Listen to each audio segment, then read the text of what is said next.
If you've enjoyed tonight's episode, please make sure you check out the episode description. There you're going to find links on how you can learn more about this guest, links to connect with them on social media, and how to support the podcast.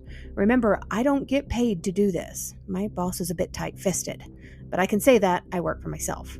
In short, this show really is all about the guest. If you've enjoyed their interview, please feel free to let them know. You can also tune into my other podcast, Growth from Darkness, which is co-hosted by a lovely lady from Australia. We talk about what trauma responses are and healthy ways to move beyond the past. For more information, just go to growthfromdarkness.com.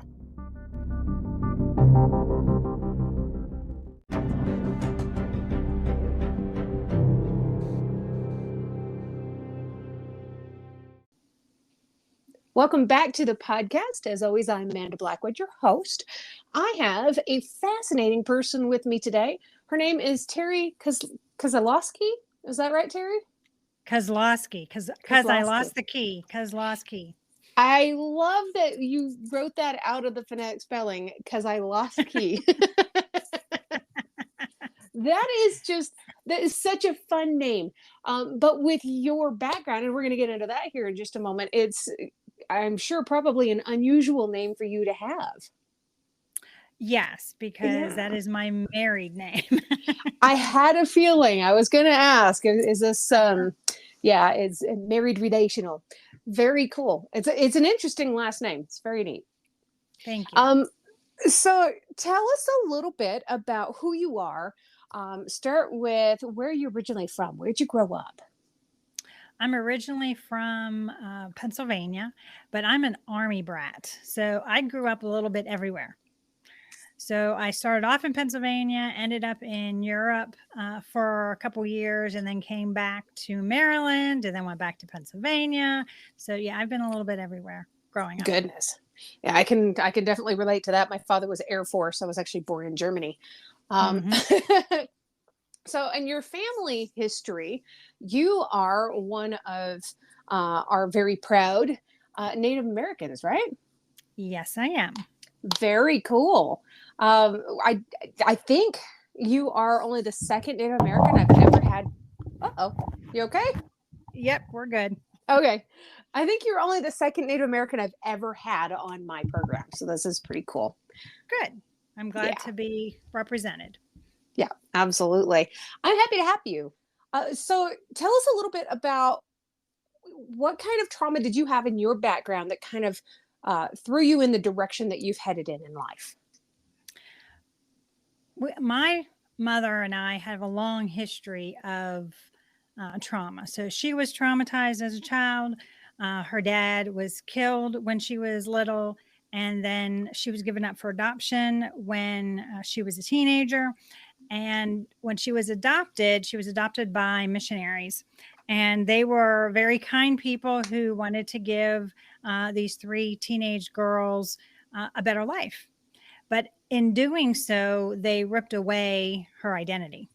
They took away all the clothes that she came with, all her belongings that she came with, told her she couldn't speak her native language anymore, and really, made her a little white girl, as what my mother called it, and took away her identity. So because her identity was ripped away when she was a teenager, by the time she was 20, she was an alcoholic. And so when I was born into, what my parents had. My dad would have said it was a loving marriage, and so would my mother at the beginning. But she was already an alcoholic. And because of the alcoholism, I became very aware at a very young age that there were certain things that I needed to do. When mommy got into the special cabinet, she may throw up. So I needed to clean up after her before daddy got home from work. Those types of things. And this was all, my parents separated when I was 7. So this all happened prior to the age of 7, the very codependent behaviors. I also had a sister who was 11 months to the day younger than I am. So, one of those Irish twin things going on. But really and truly what that meant was I was always taking care of her as well. So I ended up at a very young age becoming very maternal towards my sister because my mother wasn't, as far as taking care of. She loved my sister. She would dote on my sister much more than she did me, but I was the one that was the caregiver. Wow, you had to So grow up really early. yes, yes. So by the time my parents divorced, my mother went to live in New Mexico, and we didn't see her from the time I was 8 until I was 11. And because we lived so far away, and this was back in the late 70s. And in the summer of 1980, my mother called my dad and said that she was in AA and she wanted to have my sister and I visit. My dad agreed, and we went to visit my mother that summer. The first 2 weeks were fabulous, and some of the best memories I have of my mother happened in those first 2 weeks. And then she started drinking. And what we didn't know was that she was also now a drug addict. So that made things a little bit more complicated because I was used to the alcohol, and really and truly you would think that, it had been 5 years, almost 5 years since I had to deal with the alcoholism because my dad had custody of us.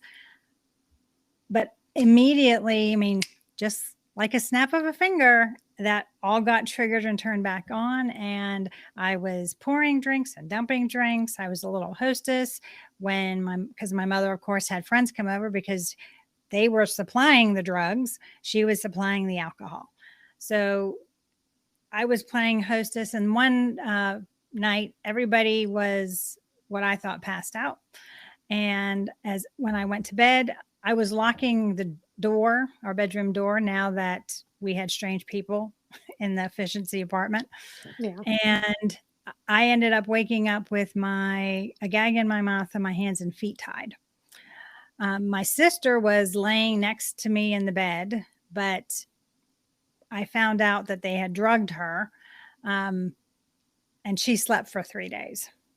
But my mother allowed 3 men to rape me so that she could get more free drugs while she stood in the corner of the room with her best friend and watched. Oh my gosh. So everybody leaves and she disappears literally for 3 days. I have no idea where she is. She doesn't, this was way before cell phones. She didn't own a phone in the apartment, so I had no way to call anybody to get a hold of anybody. And my sister was asleep. My sister woke up 3 days later and was very hungry and very upset that we didn't know where my mom was. And all of a sudden, my mom walks in the door like nothing has happened. And we go about our normal Friday afternoon routine, which was went and got her paycheck cashed, got a money order for the rent for the week, bought some groceries, and went back to the apartment. But when we get back to the apartment, my mother has our suitcases packed and sitting out on the front stoop and tells my sister and I'm 11, my sister's 10, that it's time for us to go home. She closes the door and locks it. And now my sister and I are on the streets of Albuquerque, New Mexico, not a good part of town, by the way. And home is Pittsburgh, Pennsylvania. Oh. So at this point, my little brain is trying to handle and deal with my sister who's crying because, of course, she's upset. And the last thing my dad said to me before we left on this trip was to take care of my baby sister. And I think that, as a lot of parents do, they tell the oldest child that. And it's really not that child's responsibility to take care of the younger siblings. Right. You're not the parent. I'm not the parent. However, in this particular scenario, I think what that did was gave me something to hold on to keep me grounded in the here and now to do what needed to be done. Because I think that if I was really paying attention to myself, I think I would have gotten lost very quickly. Right. So I decided that we needed to go to the police because that seemed like the right thing to do. And my sister got all upset because she didn't want mommy to get in trouble. Again, that codependent behavior where we are protecting the parent that's harming us instead of trying to do what's in our best interest. Right. So we ended up at my mother's best friend's house where I didn't want to go because she was a part of everything that happened to me. And I called my dad and let him know that it's time for us to come home. Now, I don't remember telling him that my mom kicked us out. I just made it very clear it was time for us to come home. And he made arrangements for the next day for us to be on an airplane back to Pittsburgh. Interestingly enough, nobody, of course, has a car because that's not the type of people these people are. And my dad asked me if there was a way for me to get to the airport.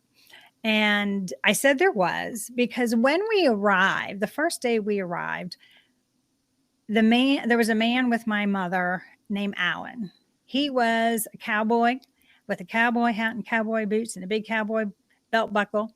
And he took us to San Diego Peak and had a fabulous dinner and had a really, really good time. And when he dropped us off at my mother's efficiency apartment, he handed me his business card. Now, what adult hands an 11-year-old little girl a business card? Yeah. And he says to me, honey, if you need anything, I don't care what it is. I don't care what time it is. You call me. I'll be here. For some unknown reason, I kept that business card. And when my dad asked me if I had a ride, I said yes. My next call was to Alan. And lo and behold, Alan showed up the next day early, took us to breakfast, got us, literally walked us onto the airplane. And then I never heard from Alan again. Oh my Have gosh. no idea. Don't know his name, don't know his last name or anything. I do know that he was a physicist at Los Alamos, and have no idea what he would have been doing with my mother because, that completely different worlds. But that was one of the things that, being an aware child, that I was conscious that Alan was an angel that was sent as long as I recognized it. And I did. And he was a godsend. And I'm very blessed to have had Alan show up in my life when I did for a short period of time and to get us safely back to my dad. That's incredible.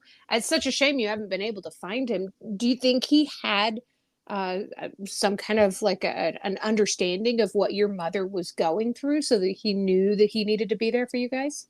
I think he did. I think that at one point, Alan and my mother were in a relationship. And I think because of the alcoholism, he moved on.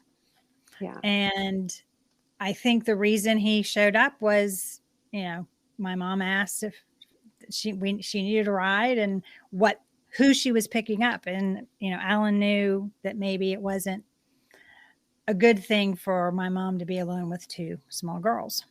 Wow. So you've moved on with your life. You went back to your dad. Did you have anything to do with your mother after that? I did. I did not see my mother very often. So from the time I was 11 until she passed, I saw her 3 times total after that. Yeah. She called but she was also still an alcoholic. And so she would call and, I was very respectful. You honor thy mother and thy father. And I would take my mother's calls. But at the same time, when I was a teenager, I was tricked into talking to her. And when one of the things she did when she was drunk was blame me for the fact that my dad divorced her, blamed me that she was an alcoholic. So she blamed me for lots of things that I know was not my fault. But when you are 12 and 16, you don't necessarily realize that. Right. And so one of the phone calls, I ended up having a breakdown and, I remember throwing the phone. I remember screaming and crying. And I remember my dad rocking me until I fell asleep. And then he tried to lay me down and I woke up and would start crying again. So I remember my dad just holding me and rocking me that night that my mother had done this, and I had that little mini breakdown. I ended up in therapy from the time I was 11 until I was 18. But back in the early 90s, or excuse me, early 80s, they didn't quite know what to do with me. Child sexual abuse was not talked about. I know it was going on because the numbers are just staggering, but it wasn't talked about. And therapy really didn't know what to do with me. So the entire time I was in therapy, we never talked about the rape. I know they knew because I did tell my dad about 6 months after I got home what happened. And so I know he told the therapist. And I had gone through a counselor and a therapist and a psychiatrist. I went through the gambit of all of them because they really didn't know what to do with me. I did learn a lot of what I called ways that I could make other people feel better. So I learned a lot of coping mechanisms through therapy, and I learned what people wanted to hear so that they would be okay. Not that I would be okay, but they would be okay. But, and more importantly, they would leave me alone. And that was the ultimate goal, was I wanted to be left alone. And then when I got into college, I was very vocal that I had trauma in my life. I didn't tell a lot of people what kind of trauma. I was just traumatized. And there were certain things you didn't want to do. You don't want to come up behind me and tap me on the shoulder because I'd come around swinging and I didn't want to hurt you. So I warned people. And in college, I had a friend tell me that I liked being a victim and I was getting something from playing the victim. I got very upset with him because who are you to tell me about my victimhood? But he came from a very loving place. And so again, being very aware, I figured I needed to think and pause, and I journaled about it. And what I realized was I was getting something out of it. As long as I stayed a victim and I talked about victimhood, then people left me alone because, people don't want to deal with victims. Right. What do and you they don't say? know how to deal with victims. Right. Yeah. Right. What do you say? How do you deal with them? So because of that, I got left alone. So I figured I had to find a different way to be in the world and deal with people without pushing them away.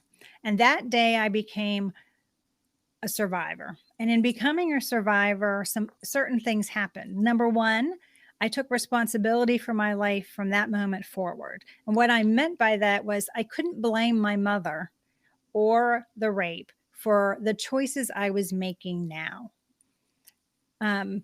Yes, I was traumatized. Yes, I may not make the best decisions because of the trauma, because I'm still fearful about things, but I can't blame my mom because my mom wasn't there in my life anymore. She wasn't telling me what to do. She wasn't making the bad choices that I was making. That was all me.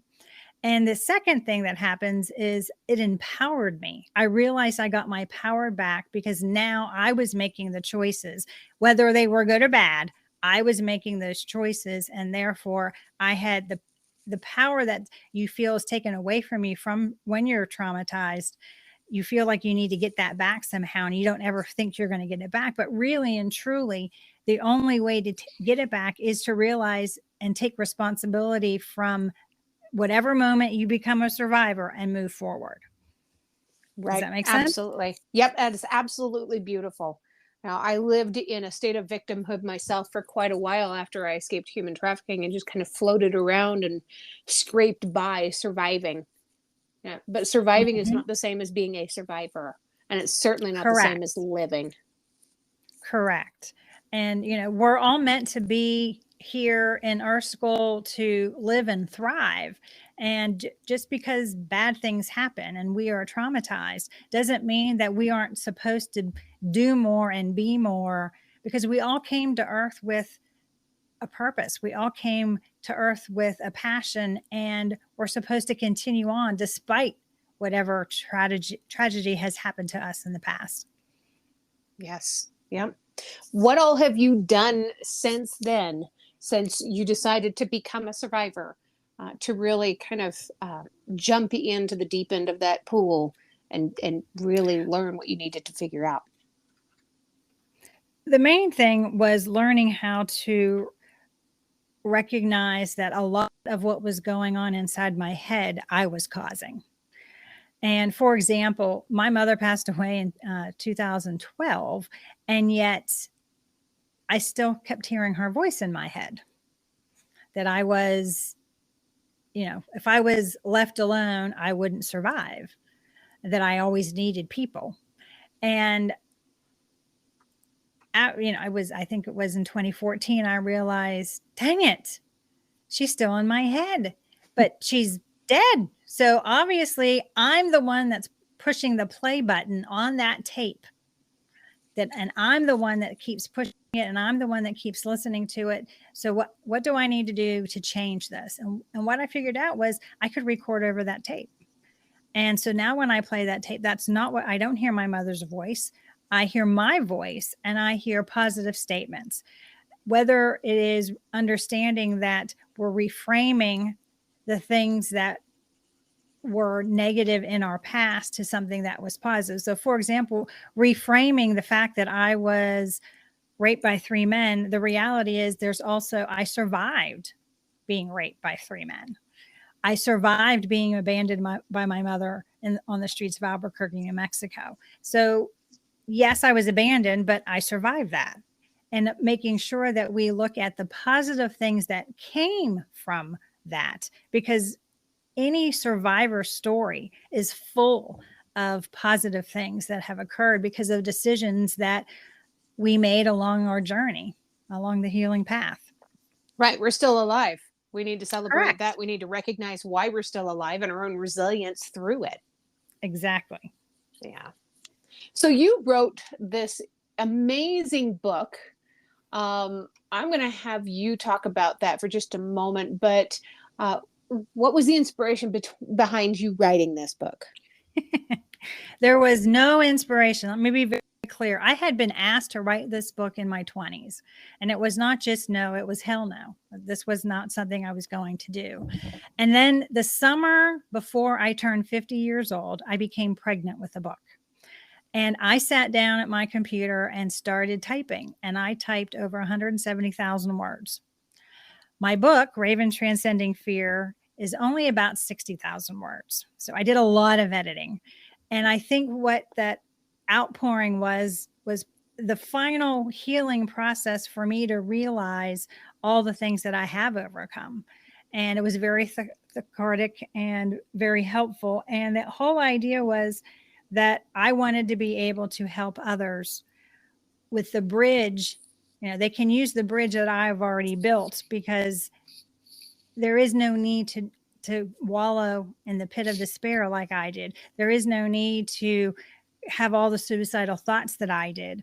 It's about being able to recognize I need help, and then work through and understand that your healing journey is your personal healing journey, and you will come to the other side of it.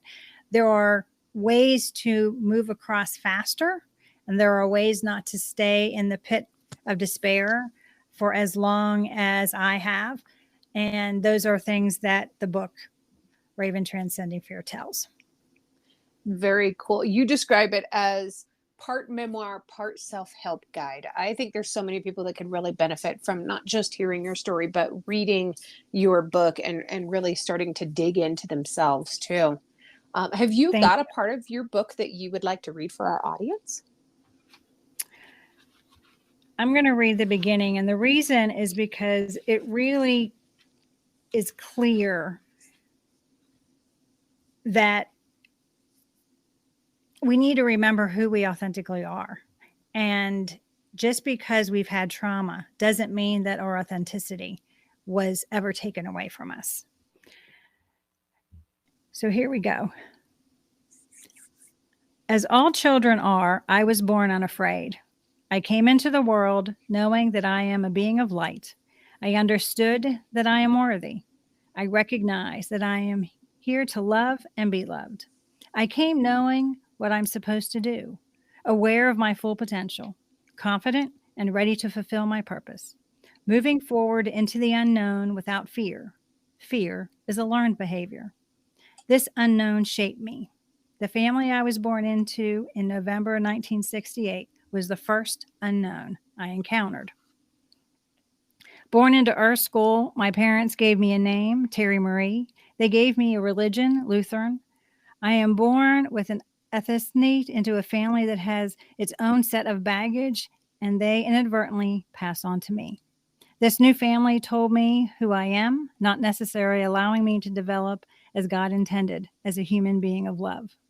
Seeing pictures of myself taken when I was little, I see a spunky, carefree individual whose light is so bright I glow.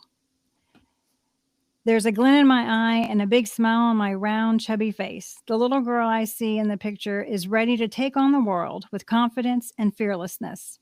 I know where I am going and what I intend to do with my life.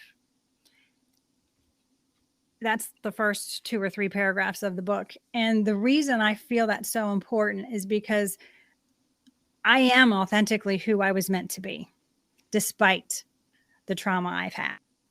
And one of the things that happens with any type of trauma and just growing up is that we put on masks and armor so that we feel that we can fit in. And that's something the ego does to try to protect us. And then we start feeling fragmented. And we think the fragmentation is because of our trauma. But really and truly, what we're fragmenting is our authenticity, because all the masks and armors are light that was shining so brightly when we were little is now going to be fragmented because of all the masks and armor. So you only get these rays of light shining through until you take off the masks and armor. And that is where my book comes in. It helps you to take off the masks and armor and be that authentic person that you were always meant to be.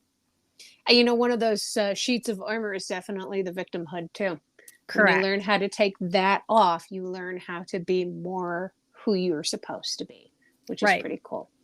And you have a podcast of your own, Soul Solutions. Can you tell us a little bit about that podcast? What do you talk about on that podcast?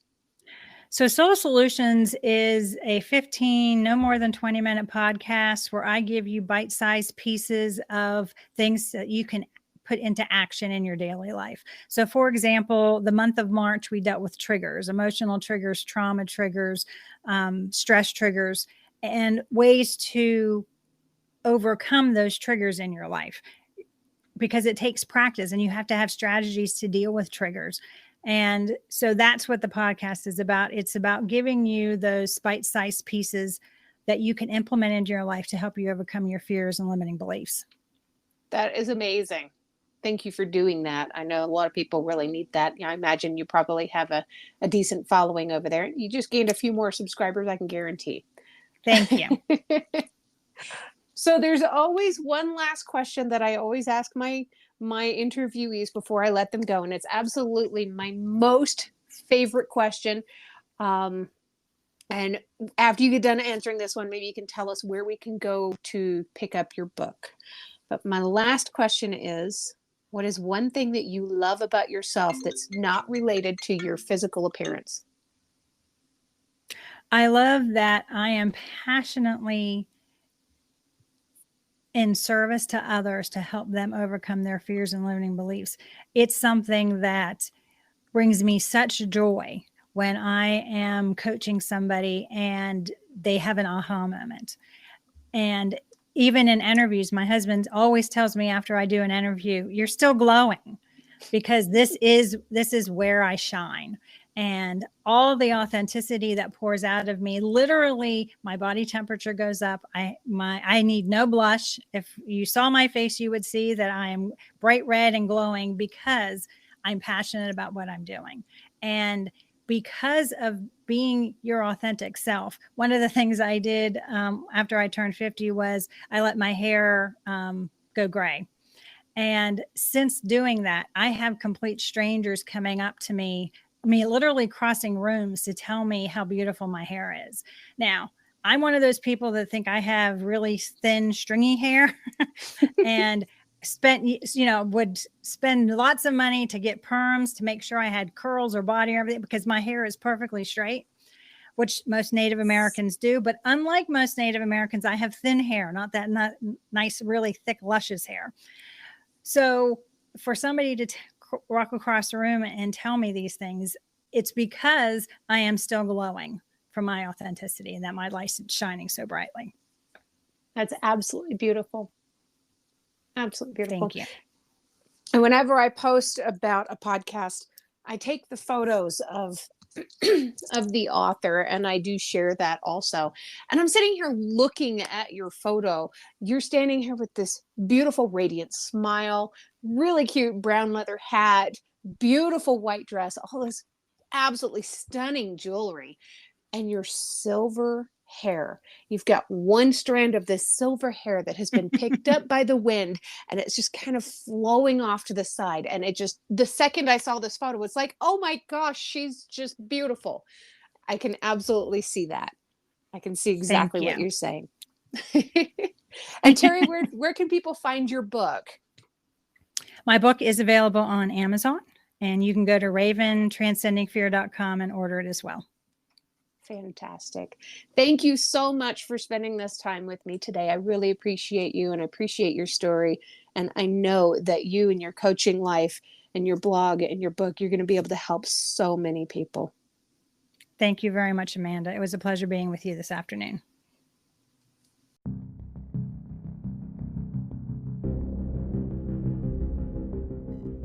If you've enjoyed tonight's episode, please make sure you check out the episode description. There you're going to find links on how you can learn more about this guest, links to connect with them on social media, and how to support the podcast. Remember, I don't get paid to do this. My boss is a bit tight-fisted, but I can say that I work for myself. In short, this show really is all about the guest. If you've enjoyed their interview, please feel free to let them know. You can also tune into my other podcast, Growth from Darkness, which is co-hosted by a lovely lady from Australia. We talk about what trauma responses are and healthy ways to move beyond the past. For more information, just go to growthfromdarkness.com.